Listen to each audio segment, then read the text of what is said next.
JBeam, everyone. So happy to be here with Mooknayak and getting ready to answer all the questions and more about the crisis of caste discrimination at Google. So this first question was, what happened exactly and how did you find out that you'd been discriminated? So essentially, I was asked to speak at the company in March for the Google News division to talk about caste in newsrooms. And I was very excited to speak on this issue because, as you know from Mina's reporting, caste is a very serious issue, and Dalit journalists face some of the highest discrimination and safety challenges of any journalists in South Asia. And we not only want to make sure that more Dalit journalists can reach the global conversation, but also for international journalists that cover South Asia, that they know how best to look at issues with a caste angle, so that whether it's climate change or issues of human rights or the economy, we want to make sure that Dalits are at the table in that way. So, the talk had been planned, we were all set to go. People were very excited. And then 2 days before my event, we had dominant caste people who defamed and sent discriminatory and disinformation to HR, saying that if I were to talk, they felt unsafe and that we were, not a proper team because, of many different reasons, but all of them were bigoted. And, it was very concerning to me that Google management could not discern disinformation from actual evidence and credentials. And they also, on top of this, this discrimination also became a workplace issue because, the staff member that brought me in was also doxxed, which meant that, there were attempts to try to release, the information about the invite and that person's, personal details in order to create more harassment around this issue. So, this is where Tanuja Gupta, my colleague there, stepped in, and she did her best to really fight for this talk and fight for workplace safety. And, unfortunately, after 2 weeks, nothing happened. And so she began to do internal organizing around this issue. And, there was a site that had my letter as well as, a petition for people to really fight back on and ask for the talk to be reinstated and for caste to be discussed inside of the company. But Google was just not going to allow it. And so, their response was then to conduct an investigation against Tanuja and then give her corrective action.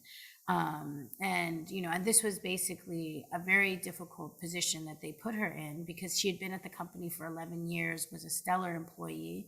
And more importantly, she was really a shining light throughout the tech sector because she fought to support survivors of sexual harassment by ending this very difficult policy called forced arbitration, where survivors who have legitimate issues in a company related to sexual harassment were being forced into these very difficult legal battles called, legal sessions called arbitration, as opposed to being able to sue the company for harm doing.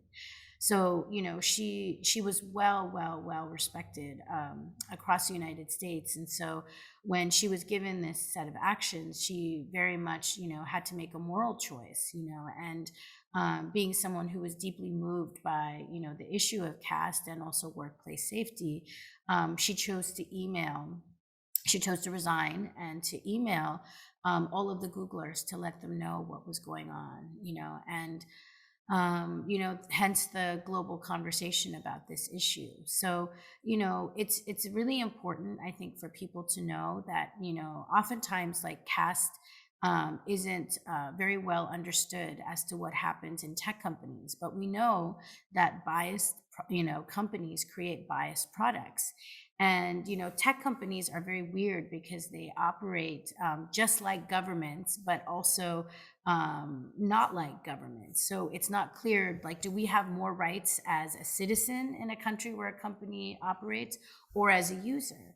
And that's a very troubling thing, because if a company like Google does not have caste as a protected category globally, it only has it in India.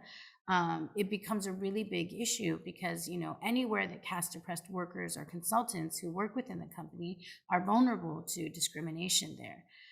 So I just really want to emphasize that this moment is such a critical moment for Dalits to learn more about caste in tech and our rights in terms of platform advocacy at big tech companies, but also to not be discouraged by this moment.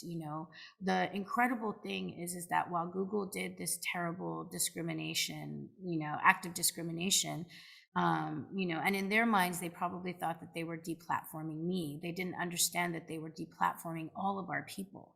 But, in the wake of this incident, we have seen caste oppressed people rise up all around the world, asking for their rights, asking for the talk to be reinstated, and asking for caste to become a protected category at this company.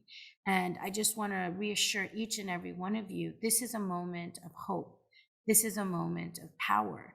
And, Dr. Ambedkar faced very, very challenging obstacles by dominant caste people who did not want to see us humanized, did not want to see us with equal rights.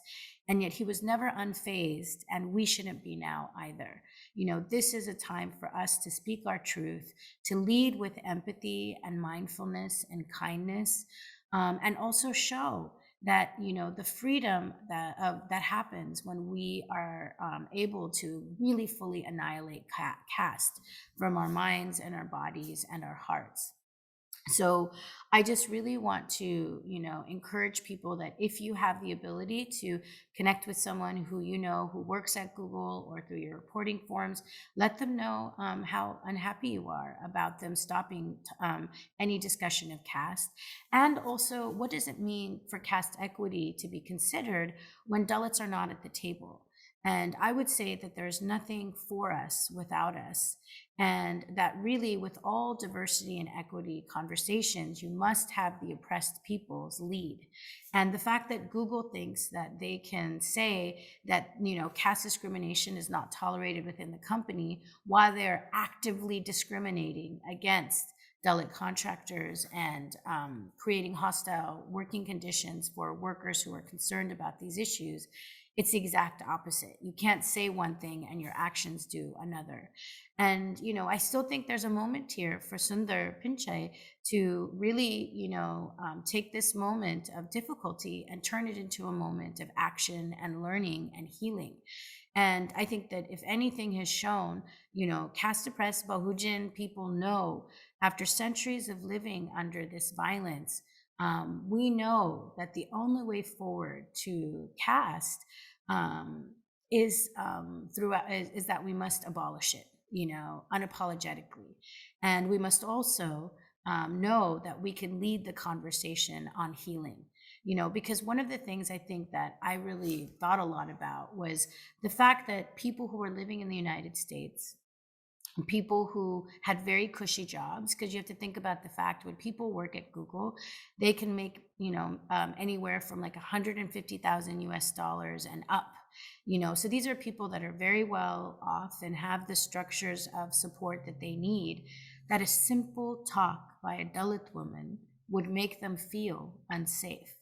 And I think when you hear that, what we have to really understand is that Savarna fragility and dominant caste discomfort is really the barrier in many institutions where they have power to Dalit people being visible and being able to have safe workplaces. And so we have to really look at why are dominant caste people so uncomfortable about the fact that Dalit people might speak about their rights and the harms that they suffered. And discomfort is not the limiter to freedom. Discomfort can be a door to greater shared humanity. And that is really where, for those of us who are Buddhist or practice mindfulness and non-attachment, the one thing that I've seen be really incredible in the work that we're doing in the United States is that There are allies who are really finally sitting at and examining in a very deep way Savarna fragility. And that doesn't mean reading a book and saying I'm one and done. It means being very deeply observant, inside their nervous systems, finding out their programming as to like where they were trained to be complicit and hostile or agitated around sharing the table with Dalit people. And instead of letting their nervous systems unconsciously drive their choices, they're actually working intentionally to, break apart those conditions inside of their hearts and their minds and their spirits. And that really is the only way that we can move forward. And I've done a lot of thinking about this in this book that I'm working on called The Trauma of Caste. And it is a trauma. We have really held this burden as a people for far too long. And Dalit people, often, carry the yoke of trying to transform this system. But now it's time for every single ally who is disgusted, overwhelmed, disappointed, and just shocked that their, fellow dominant caste kin could behave in such tremendously violent and discriminatory ways, to call them in, to take them aside and say, no, this is the time for caste annihilation, and we will not stand for anything else. And sometimes those conversations will be hard. Sometimes there may be tears, but there's also tremendous opening and healing, because there are far more of us here dedicated to freedom than there are people who are afraid at the prospect of Dalit people being free. So I just want to encourage all of the listeners here and the readers of Mooknayak to stay strong. Know that this is a moment for us to build even more power, and to take courage in the heart and minds of each other, because we are a people who have resisted caste apartheid for thousands of years, and we did so because we are people rooted in love and hope and possibility. So let's really take, Dr. Ambedkar's words so seriously, and let us educate and agitate and organize for our freedom. So thank you, and look forward to hearing from you all, and hearing what Google says when you reach out to them. So please take care, and talk to you soon. Bye-bye.